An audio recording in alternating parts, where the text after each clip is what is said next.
We're going behind the curtain. Behind the curtain. Yeah. To take a look at Project 2025. Correct. It's this series of training videos aimed at preparing potential appointees for a future conservative presidential administration. So it's like getting a sneak peek at the playbook. Exactly. Yeah.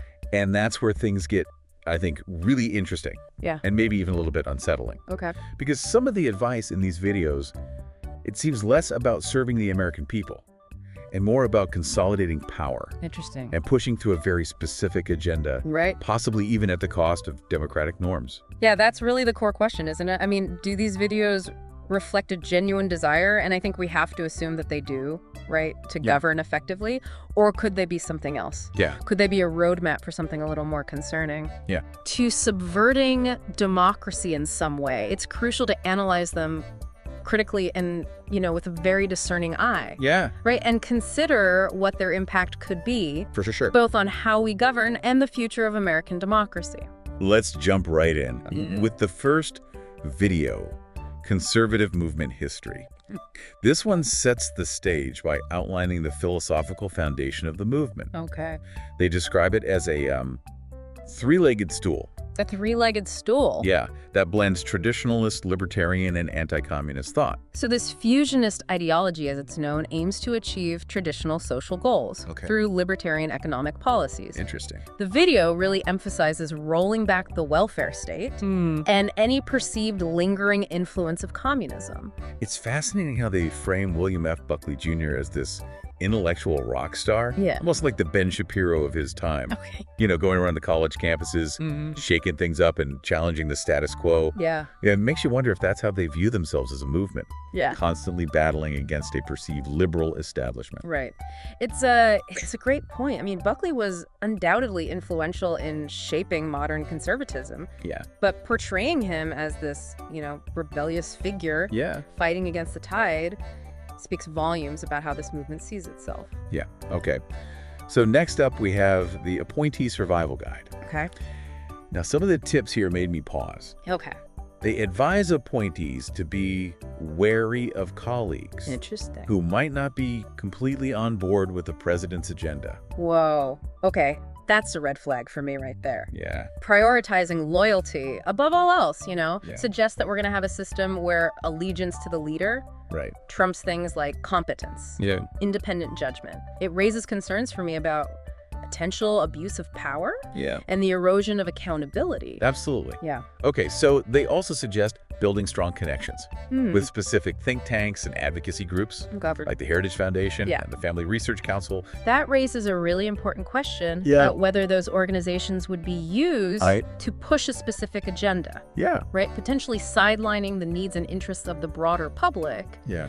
It hints at this potential blurring of lines between public service and partisan interests. It's interesting. And then we get into the mechanics of governing. Okay. With videos like appointees and policymaking and executive orders. Right. And the key takeaway here seems to be to act quickly. Okay. To exploit that honeymoon period. Yeah. To really implement policies before any opposition can even gain traction. I mean, look, speed and efficiency, those are good things. Right. But this particular approach raises concerns for me about, how democratic processes should actually function. Right. Rushing through policies without, the proper deliberation. Yeah. And debate can lead to unintended consequences and undermine public trust in government. Totally. And the executive orders video. What really caught my eye there was the suggestion that these orders can be used to shape policy. Right. Even when Congress hasn't given explicit legal authority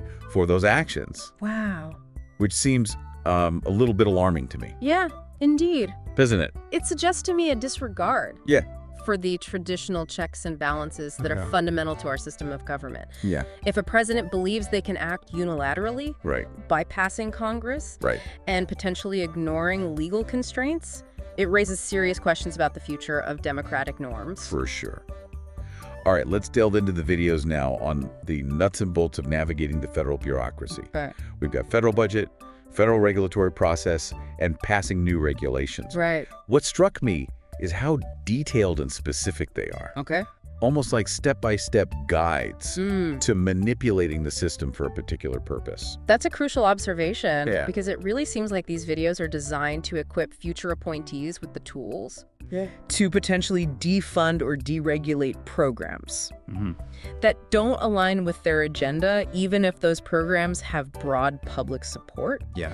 It's a way to impose a particular ideological vision on the entire system. Yeah, and there's this line in the Passing New Regulations video that really sent chills down my spine. Okay. It says, "The greatest danger to the conservative agenda is litigation. The left will absolutely run to the courts to stop you." Wow. Does that suggest a strategy of preemptively undermining legal challenges? Right. It certainly raises concerns for me about their approach to the judicial system. Yeah. Viewing the courts as obstacles to overcome rather than a vital part of our system of checks and balances is concerning to me. Yeah. And then we have left-wing code words and language. Okay. This video fixates on terms like climate change, human rights, and undocumented immigrants. Right. Portraying them as deliberate attempts by the left to manipulate public opinion. It's fascinating how this video frames language as a battleground. Yeah. Right, as a way to control the narrative and really demonize opposing viewpoints. Right. I mean, this approach fosters distrust in information sources and deepens this sort of us versus them mentality, which is incredibly damaging to a healthy democracy. Absolutely. They even go so far as to insist on using the term alien instead of undocumented immigrant, claiming it's about reclaiming national sovereignty. Right. But it feels more like a way to dehumanize individuals and fuel fear and prejudice, doesn't it? Absolutely. The choice of language is very deliberate. Yeah. I mean, alien carries much more negative connotations. Yeah. It frames immigration as a threat. Right. Rather than a complex issue that requires thoughtful solutions. So stepping back for a moment, these first few videos paint a rather unsettling picture. Okay. There's this emphasis on loyalty, rapid action, and controlling the narrative, all while potentially sidestepping democratic processes and dismissing opposing viewpoints. It really begs the question, are these videos truly about preparing individuals for public service? Right. Or are they designed to instill a very particular ideology and equip appointees with tools to impose that ideology on the entire system, potentially at the expense of democratic norms and the rule of law? It's a question we need to keep exploring as we continue our deep dive. Yeah, for sure. This is just the beginning. Great. It is. Okay, so let's look now at how these videos envision engaging with Congress. Okay. The video Working with Congress encourages appointees to build relationships, but also highlights the need to be strategic. Okay. Perhaps even manipulative in those interactions. There's a section that struck me as particularly cunning. Okay. Where they suggest understanding the motivations and vulnerabilities of individual members of Congress. Yeah. Almost like creating psychological profiles to exploit. That's a tactic that raises some ethical concerns for me. Yeah. Leveraging personal connections or weaknesses to advance a political agenda undermines the principles of fairness and transparency. For sure. That should guide legislative processes. Okay. And they also advise appointees to be prepared for quick decisions and unexpected challenges. Okay. Emphasizing clear communication and rapid response. Yeah. While this might be practical advice for any political environment, it takes on a different tone in the context of these videos. I agree. It seems to encourage a culture of reactivity rather than thoughtful deliberation. There's a difference between being prepared for a crisis and exploiting a crisis to push through an agenda without proper scrutiny. Then there's this advice that seems straight out of Machiavelli's playbook. Okay. Prevent the junction of Republicans and Democrats. Wow. To block potentially unpopular actions. It seems they're actively seeking to undermine bipartisan cooperation. That's a concerning tactic. A healthy democracy thrives on the ability of elected officials to work together, finding common ground and compromise. These videos seem to encourage an adversarial approach that prioritizes partisan victory over the public good. Okay, moving on to the media.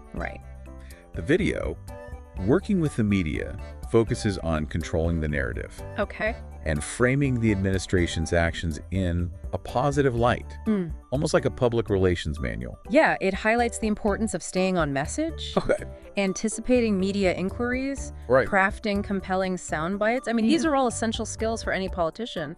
But in the context of these videos, it seems to go beyond simply communicating effectively. It's about manipulating public perception and potentially suppressing dissenting voices. They advise appointees to focus on delivering what the American people want, which they define as a constitutional government, and implementing the president's will. This framing seems to equate the president's agenda with the will of the people. Which might not always be the case. Exactly. It's a subtle but dangerous form of propaganda. It assumes that the president's agenda is inherently aligned with the best interests of the people, potentially silencing those who might disagree or have legitimate concerns. The video also stresses the importance of highlighting successes and downplaying any setbacks or controversies. This is standard practice for any political administration. But it takes on a different meaning in light of the broader themes we've been discussing. It's about creating an image of infallibility and control. Potentially hiding information that could be relevant to public debate. Next, we have staffing an office, which delves into the practicalities of building a team and managing personnel. The emphasis here, again, is on finding people who are both competent and loyal. But the emphasis on loyalty seems to overshadow the need for expertise and diverse perspectives. It's as if they're seeking to create an echo chamber. Within the administration, a team of loyalists who will carry out the president's agenda without question. This approach stifles dissent. It discourages independent thinking. And ultimately limits the range of ideas and solutions that can be considered. The video also offers practical tips on managing schedules. Anticipating the needs of superiors. And staying informed about policy priorities. But even these seemingly innocuous tips take on a different meaning in the context of these videos. It's about creating a culture of obedience and conformity. Where the primary goal is to serve the president's agenda, even if it means compromising personal ethics or professional judgment. Finally, the federal workforce focuses on navigating the complexities of the civil service. This video seems to acknowledge the challenges of working with career bureaucrats who may not share the administration's ideological perspective. It's almost as if they view the civil service as an enemy to be conquered, rather than a vital part of the government apparatus. This antagonistic approach could lead to a breakdown in trust and cooperation, making it difficult to implement policies effectively. The video encourages appointees to build relationships with career staff. But also advises them to be wary of potential resistance or sabotage. It's a delicate balancing act. On the one hand, they recognize the importance of engaging with career civil servants who have institutional knowledge and expertise. But on the other hand, they seem to view them as potential threats who might undermine their agenda. This suspicion and distrust could poison the well, making it impossible to create a productive working relationship. There's also this unsettling suggestion that appointees should use their positions to influence hiring and promotion decisions. Potentially shaping the long-term composition of the federal workforce. To favor those who align with their ideology. This raises serious concerns about politicizing the civil service, which is supposed to be neutral and nonpartisan. If government jobs are awarded based on loyalty rather than merit, it undermines the integrity of the system and erodes public trust in government. Looking at these videos as a whole, we see a recurring theme, a focus on loyalty control and manipulating systems and individuals to achieve a specific agenda. It paints a disturbing picture of how they envision governing. It's a vision that prioritizes power over principle, short-term gains over long-term stability, and ideological purity over the messiness of democratic compromise. It's a vision that could have profound and potentially dangerous consequences for the future of American democracy. As we wrap up this deep dive into Project 2025, I keep coming back to this question: what does this all mean for the future of American democracy? I think these training videos offer a very sobering glimpse into how a future administration might approach governing. Right. The recurring themes that we keep seeing. Right. Loyalty, control, manipulation. Raise serious concerns about a potential erosion of democratic norms and institutions. Throughout these videos, I sense this palpable sense of urgency. Yeah. Almost like a siege mentality. Like they're preparing for a battle rather than a transition of power. That's a crucial observation. Yeah. The videos seem to frame governing as this zero-sum game. Yeah. A constant struggle against perceived enemies. Yeah. Whether it's the media career, civil servants, or those who hold different political views. So one video, presidential transitions, stresses the need to hit the ground running. Right. And implement policies swiftly. Yeah. Particularly within the first 100 days. Okay. And while a new administration certainly wants to make an impact, this emphasis on speed feels almost reckless to me. I think it's one thing to be prepared to act decisively when necessary. Right. But it's quite another to prioritize rapid action over careful consideration and deliberation. Yeah.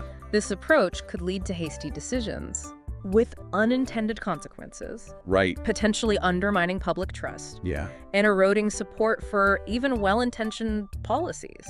The video even suggests that incoming appointees should be prepared to dismantle existing programs and policies, essentially undoing the work of the previous administration. Wow. Regardless of their merits.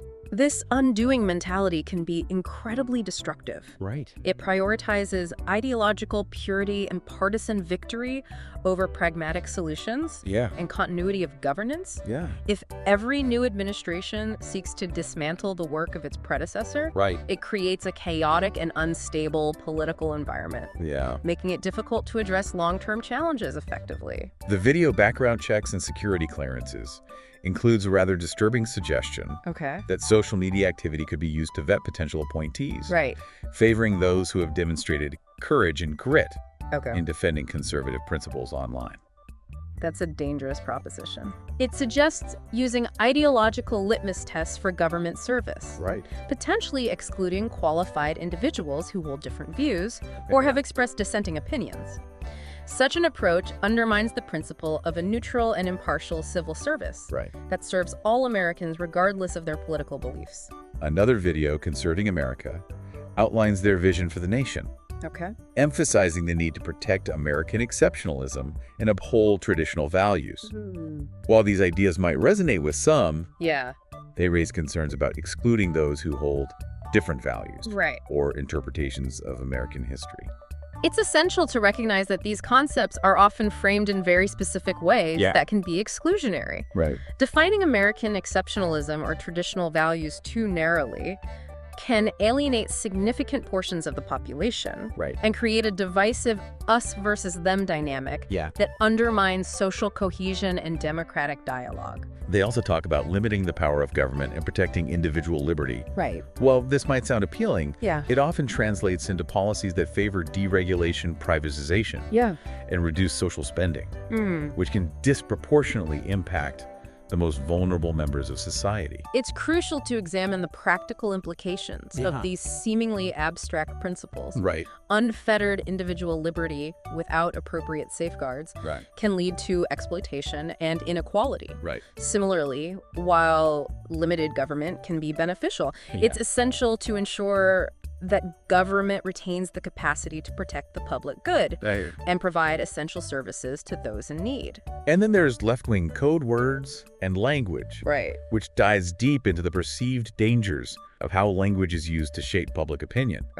They seem to believe that certain terms like climate change and human rights are part of a deliberate strategy to manipulate the public and advance a liberal agenda. This framing is incredibly concerning. It feeds into a culture of paranoia and distrust, making it difficult to have honest and productive conversations about complex issues. By demonizing certain words and phrases, they shut down dialogue and create an environment where critical thinking and reasoned debate are replaced with fear and suspicion. So looking at these videos as a whole, a chilling picture emerges.